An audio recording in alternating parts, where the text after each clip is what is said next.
जय श्री श्याम, जय मनोना धाम। आप सभी श्याम भक्तों का एक और नई वीडियो में स्वागत है। यह जानकारी उन श्याम भक्तों के लिए काफी ज्यादा महत्वपूर्ण है जो श्याम भक्त यहाँ पर 3 अप्रैल से लेकर के और 25 मई तक आना चाहते हैं। तो इन दिनों में महाराज जी कब कब बैठेंगे, कब कब नहीं बैठेंगे, कब आपको आना चाहिए, कब नहीं आना चाहिए, ताकि यहाँ आने के बाद आप लोगों को आशीर्वाद भी मिल जाए और आप लोग एक ही दिन में श्याम जल पढ़वा सके। यहाँ जो लोग पहली बार आ रहे हैं या काफी दिनों बाद आ रहे हैं तो उनके लिए काफी महत्वपूर्ण जानकारी है।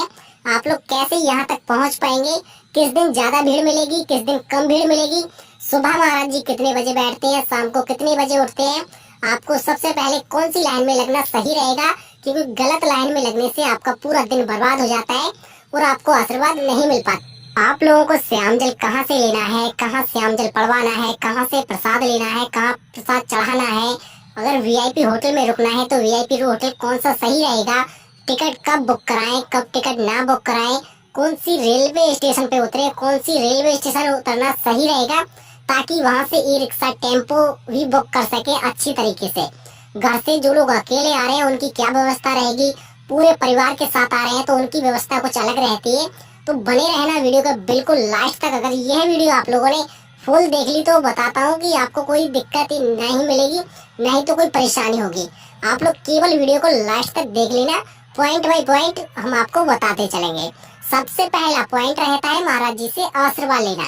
आप लोग जैसे ही महाराज जी के पास पहुंचेंगे, आपको अपनी बीमारियां परेशानियां अच्छी तरह से महाराज जी को बतानी होंगी, ताकि आप लोगों को वो आशीर्वाद दे सके और आपको श्याम जल पढ़ के दे सके। अक्सर जो फायदे होते हैं वो श्याम जल और महाराज जी के आशीर्वाद से होते हैं। अब जो लोग यहाँ पहली बार आ रहे हैं या काफी दिनों बाद आ रहे हैं, आप लोगों को सबसे पहले आना होगा बरेली रेलवे स्टेशन पे या फिर आंवला रेलवे स्टेशन। नजदीकी की 2 ही रेलवे स्टेशन है, आप लोग वहाँ उतर सकते हैं। सिंपल सा वहाँ से ई रिक्शा टेम्पो बुक कर सकते हैं। बुक करने के बाद उनसे कह देना है कि हमें जाना है मनोना धाम। आपको वो ले जाके छोड़ देंगे मनोना धाम। जैसे ही आप लोग वहाँ पहुँचेंगे, आपका पहला पड़ाव शुरू होता है। जो काफी ज्यादा कठिनाइयाँ पड़ती है वो मनोना धाम जाकर के लाइन में लगने का सिस्टम रहता है। जो लोग पहली बार जाते हैं उन लोगों को पता नहीं रहता है कि सबसे पहले कौन सी लाइन में लगना सही रहेगा। तो आप लोग जान लें कि कौन सी लाइन में सबसे पहले लगना सही रहेगा। यहाँ लगती है 3 लाइनें। पहली जो लाइन रहती है वो है महाराज जी से आशीर्वाद लेने की। दूसरी लाइन रहती है खाटू श्याम बाबा के मंदिर में प्रसाद चढ़ाने की, अर्जी लगाने की एंड दर्शन करने की। इसी के साथ साथ में तीसरी लाइन रहती है सभी लोगों के लिए टोकन मिलने की। टोकन किन किन लोगों को मिलते हैं, कैसे मिलते हैं, क्या प्रक्रिया रहती है, इसका शुल्क क्या रहता है, पैसा कितना जमा होता है, वो सभी बातें बताऊंगा लास्ट में। सबसे पहले हम बात करेंगे महाराज जी से आशीर्वाद लेने की। ये सबसे पहला पड़ाव रहता है। अगर महाराज जी वाली लाइन में लग रहे हो तो सुबह लगना 3 बजे, 4 बजे या 5 बजे, यह मॉर्निंग टाइम में। अगर इतने टाइम पे आप लोग लग जाते हैं तो आपका नंबर महाराज जी बैठते ही तुरंत आ जाएगा। आपको ध्यान रखना है, जब भी महाराज जी वाली लाइन में लगे, मात्र 20 रुपए की श्याम जल की बोतल आती है, वो लेके लाइन में लगना। बाद में पछतावा नहीं रहेगा, क्योंकि काफी लोग यही करते हैं, पहले तो श्याम जल की बोतल लेके नहीं जाते हैं, फिर बाद में पछतावा रह जाता है कि अगर हम भी श्याम जल की बोतल लेके आते तो अपने लिए श्याम जल पड़वा लेते, या फिर घर में कोई बीमार रहता है उसके लिए श्याम जल पड़वा लेते। तो पहले ही श्याम जल की बोतल ले लेना, अगर यह वीडियो आप लोग घर बैठे देख रहे हो तो। इसी के साथ साथ आप लोगों को ध्यान रखना है, जब भी लाइन में लगो, अगर आपके साथ में कोई छोटा बच्चा है तो उसका पूरा ख्याल रखना होगा, क्योंकि लाइन में लगने के बाद कभी कभी ऐसा भी होता है, बहुत ज्यादा भीड़ होने के कारण 6-7 घंटे भी लग जाते हैं। अगर बहुत जल्दी लग जाओगे तो आपका जल्दी नंबर आ जाएगा। अब चाहे तो आप 8 घंटे में पहुंचे महाराज जी के पास, चाहे तो 10 घंटे में पहुंचे, पहुंचना आपको महाराज जी तक ही है। आपको बिल्कुल भी टेंशन नहीं लेनी है। आपको यहाँ खाने पीने की वगैरह जो सामान है वो सभी मिल जाएगा, जहाँ पर लाइनें लगती है वहीं पर ही। आपको ध्यान रखना होगा, जब भी महाराज जी के पास पहुंचे आपको अपनी बीमारियां अच्छी तरह से बता देनी होंगी, ताकि आप लोगों को फायदा हो सके। क्योंकि काफी लोग अपनी बीमारियां परेशानियां नहीं बताते महाराज जी को, फिर बाद में कहते हैं कि हम मनोना धाम गए और हमें फायदा ही नहीं हुआ। फायदा भाइयों कहाँ से होगा, जब अपनी बीमारियां नहीं बताओगे, आप अपने लिए अच्छी तरह से श्याम जल नहीं पढ़वा पाओगे तो कैसे बीमारियां ठीक होंगी। यह गलतियां बिल्कुल भी मत करना है। आप अपने जो भी बीमारी है खुल के बता देना गुरु जी को, ताकि आप लोग खुल के आशीर्वाद दे सके। इसी के साथ साथ आपको ध्यान रखना है, जो श्याम जल देंगे महाराज जी उसके टाइमिंग जरूर पूछ लेना है कि इस श्याम जल को कब कब पीना है। इसी के बाद आता है नंबर प्रसाद चढ़ाने का मंदिर में। सबसे पहले आपको प्रसाद ले लेना है। 51 रुपए का प्रसाद मिलता है बच्चों के लिए, दूसरा मिलता है 101 रुपए का प्रसाद बड़े व्यक्तियों के लिए। उसी के साथ में मिलता है अर्जी फार्म। अर्जी के मैं फायदे बता देता हूँ। आप लोग अर्जी लगा जरूर देना। अगर मनोरम धाम आते हो तो खर्चा तो आपका 61 रुपए का आ जाएगा। इसी के साथ साथ फायदे भी बहुत ज्यादा है। जैसे कि आप कोई बिजनेस करते हैं, उसमें अगर तरक्की नहीं हो रही है तो उसके लिए भी आप लोग अर्जी लगा सकते हैं। अगर घर में कोई क्लेश रहती है तो उसके लिए अर्जी लगा सकते हैं। कुछ माताओं बहनों के बच्चे की प्राप्ति नहीं होती है तो उसके लिए अर्जी लगा सकते हैं। कुछ वादा है घर में, उसके लिए अर्जी लगा सकते हो। अर्जी कह सकते हो सभी तरह की है। अगर जो भी दिक्कत मालूम पड़ रही है तो उसके लिए आप लोग अर्जी लगा सकते हैं। अर्जी का एक सिंपल सा फंडा है, आप लोग सिंपल तरीके से उस फार्म को भर सकते हैं। केवल अगर आपसे नहीं भरना भी आता है तो दुकान वाले की सहायता से भर लेना, मगर भरना सही तरीके से। भरने के बाद आपको वो अर्जी पैकेट जो रहेगा वो खाटू श्याम बाबा के चरणों में जाके चढ़ा देना है। वहाँ पे द्वार में चढ़ा देना, खुद जाके चढ़ा के आना, क्योंकि टोकरियां रखी रहती हैं। खुद से चढ़ाओ के आओगे तो उसका महत्व अलग रहेगा। अगर किसी के नाम की चढ़ाना चाहते हो, घर में कोई बीमार है उसके नाम की चढ़ाना चाहते हो, तब भी आप लोग चढ़ा सकते हैं। अगर किसी के हाथ में अर्जी देते हो तो उसका मतलब थोड़ा घट जाता है। अगर खुद जाके चढ़ाओगे आओगे तो उसका अलग ही फायदा देखने को मिल जाएगा। इसी के साथ साथ अब नंबर आता है प्रसाद चढ़ाने का। प्रसाद आप लोग ले लोगे और प्रसाद उसी लाइन में लगा जाता है जिसमें अर्जी लगती है। वो लाइन एक ही रहती है। केवल आप लोगों को प्रसाद अलग मंदिर में चढ़ेगा, अर्जी आपकी अलग मंदिर में चढ़ेगी। प्रसाद जो चढ़ेगा आपका आधा प्रसाद चढ़ता है और आधा प्रसाद आपको वो वापस कर देते हैं। ध्यान रखोगे अब केवल एक ही जगह प्रसाद चढ़ता है। पहले 2-3 साल पहले 3 से 4 जगह प्रसाद चढ़ता था, मगर अभी के टाइम पे वो प्रक्रिया नहीं रही है। महाराज जी ने खुद मना कर दिया है, कहीं पे भी गंदगी मत फैलाओ। आप लोगों को बहुत ही अच्छा भाई अब साफ सफाई का माहौल भी देखने को मिल जाएगा, क्योंकि पहले काफी जगह प्रसाद चढ़ता था, मगर अब केवल मंदिर में ही प्रसाद चढ़ता है। वो भी आधा प्रसाद चढ़ेगा और आधा प्रसाद आपको घर पे ले जाने के लिए दे देंगे। उसका बहुत ही ज्यादा फायदा देखने को मिल जाता है।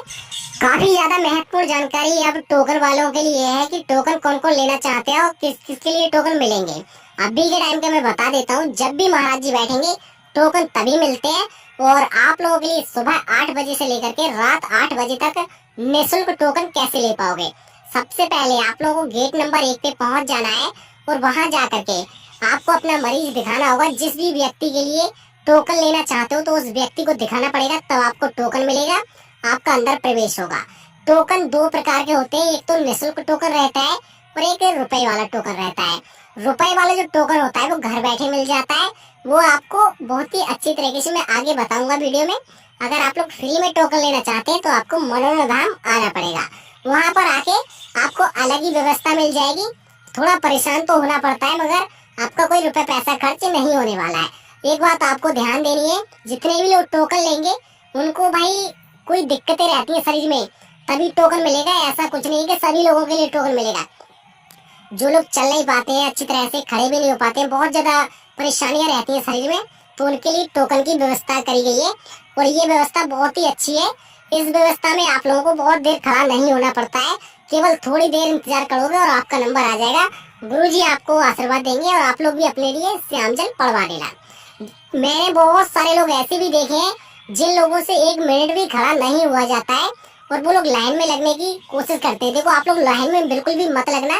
आप लोगों के लिए टोकन की व्यवस्था है तो आप लोग टोकन वाले ही लाइन में लगना। इसी के साथ साथ आपको ध्यान देना है, जब भी महाराज जी वाली लाइन में लगो तो लगभग 7 घंटे या 8 घंटे लाइन में लग सकते हो, तभी लाइन में लगना है। ऐसा बिल्कुल मत सोचना कि 1 घंटे में नंबर आ जाएगा हम लग जा रहे हैं, ऐसा कुछ नहीं है। लोगों को मैंने रोते हुए देखा है लाइनों में लगते हुए, क्योंकि लगभग 8 घंटे या 10 घंटे लग जाते हैं। फिर कहते हैं मैं महाराज जी बहुत ज्यादा थक गया हूँ, मेरा नंबर लगा लो। ऐसा यहाँ कुछ नहीं होता है। शॉर्टकट तो यहाँ बिल्कुल भी नहीं चलता है, ये बात लिख के धर लेना, क्योंकि शॉर्टकट अक्सर उन लोगों के चलते हैं या तो इनके भाई महाराज जी के जानने पहचानने वाले हो, या फिर कोई सेलिब्रिटी हो, या आर्मी वाला, पुलिस वाला, या कोई विधायक हो। तो बाकी की आप लोगों का जानते ही है, नॉर्मल आदमी किसी का भी वीआईपी टोकन वगैरह कुछ नहीं मिलता है। आपको केवल लाइन में लग के ही जाना पड़ेगा। आपको एक बात का और बता देता हूँ, जितने भी लोग आना चाहते हैं, कि 7 अप्रैल से लेकर के और 15 अप्रैल के बीच में गुरुजी कुछ दिनों के लिए नहीं बैठेंगे। अगर बैठेंगे तो मैं आपको बताता चलूंगा। इसी के साथ साथ आपको अगर पता रहेगा तो आपको नहीं तो कोई दिक्कत होगी, नहीं कोई परेशानी होगी। फिलहाल अगर जितने भी लोग टिकट बुक कराना चाहते हैं तो अभी 7 से पहले तक का तो टिकट बुक करा लेना है। मंगलवार और बुधवार के लिए तो महाराज जी नहीं बैठते, ये आपको पता भी है। इसी के साथ साथ 7 अप्रैल से लेकर 15 अप्रैल तक महाराज जी नहीं बैठेंगे, क्योंकि काफी लोग जब आ जाते हैं, महाराज जी नहीं मिल पाते, तो उनका बहुत सारा पैसा भी बर्बाद होता है, प्लस टाइम भी बर्बाद होता है। हर व्यक्ति के लिए टाइम और पैसे की बहुत ज्यादा वैल्यू है। इसी के साथ साथ अगर आशीर्वाद ना मिले तो व्यक्ति के लिए बहुत ही ज्यादा बुरा फील होता है। जो लोग यहाँ पर 1500 किलोमीटर दूर से आते हैं, तो मैं उनको रुकने की व्यवस्था और थोड़ी खाने की व्यवस्था भी बता देता हूँ, क्योंकि काफी लोगों को यहाँ आने के बाद बहुत ज्यादा कठिनाइयों का सामना करना पड़ता है। तो मैं बता दूंगा, तो आप लोगों को कोई दिक्कत और कोई परेशानी देखने को ना मिलेगी। क्योंकि जो लोग यहाँ पहली बार आएंगे तो उन लोगों को पता नहीं रहता है कि कहाँ पर अच्छी धर्मशाला मिल पाएगी और कहाँ पर अच्छा खाना मिल पाएगा, वो भी कम रेटों में, और कैसे बिना पैसों के भी अच्छी जगह रुक पाएंगे। सबसे पहले अगर वीआईपी होटल में आप लोग रुकेंगे तो फर्स्ट क्लास कमरे का मिलेगा, 1500 रुपए जाएगा आपको, और एकदम वीआईपी कमरा मिल जाएगा जिसमें आप लोग 7-8 लोग रुक सकते हो। इसी के साथ साथ आप लोग अगर सेकंड क्लास का कमरा लेते हैं तो 1200 रुपए में मिल जाएगा, और थर्ड क्लास कमरे का 800 रुपए पड़ जाएगा। इसी के साथ साथ आप लोगों को अगर खाने की व्यवस्था भी देखनी है तो लगभग आप लोगों को पड़ेगा 60 रुपए से 120 रुपए में भरपेट खाना एक व्यक्ति खा सकता है। इसी के साथ साथ अगर आपका बजट कम है, आपके पास पैसे कम है, तो आप लोग फ्री में भी रुक सकते हैं, उसका कोई रुपए पैसा चार्ज नहीं जाता है। अगर महाराज जी द्वारा जी टीन सेट डलवाए गए उनमें रुकोगे तो कोई रुपए पैसा नहीं जाता है। इसी के साथ साथ आप लोगों को यहाँ पर बहुत सारे श्याम भंडारे भी मिल जाएंगे जिनमें आप लोग खाना खा सकते हैं। खास तौर से एकादशी वाले दिन और सोमवार वाले दिन यहाँ पर भंडारे चलते हैं, आप लोग उनमें भी खाना खा सकते हैं, क्योंकि वो सभी श्याम भंडारे हैं। इसी के साथ साथ लोग यहाँ पर आने के बाद कहते हैं कि वाकई यहाँ बीमारियां ठीक होंगी या नहीं। मैं आपको बताना चाहूंगा कि यहाँ पर अक्सर लोगों की 1 मिनट में भी बीमारियां ठीक हो जाती हैं, कुछ लोगों की 1 महीना भी लग जाता है, कुछ लोगों को 1 दिन या 2 दिन भी लग जाते हैं। जैसे जैसे श्याम जल आपको फायदा करने लगता है वैसे आपकी बीमारियां ठीक होने लगती हैं। अब काफी लोग यह भी कहते हैं कि यहाँ कौन कौन सी बीमारियां ठीक हो जाती हैं और कितने दिनों में ठीक हो जाती हैं।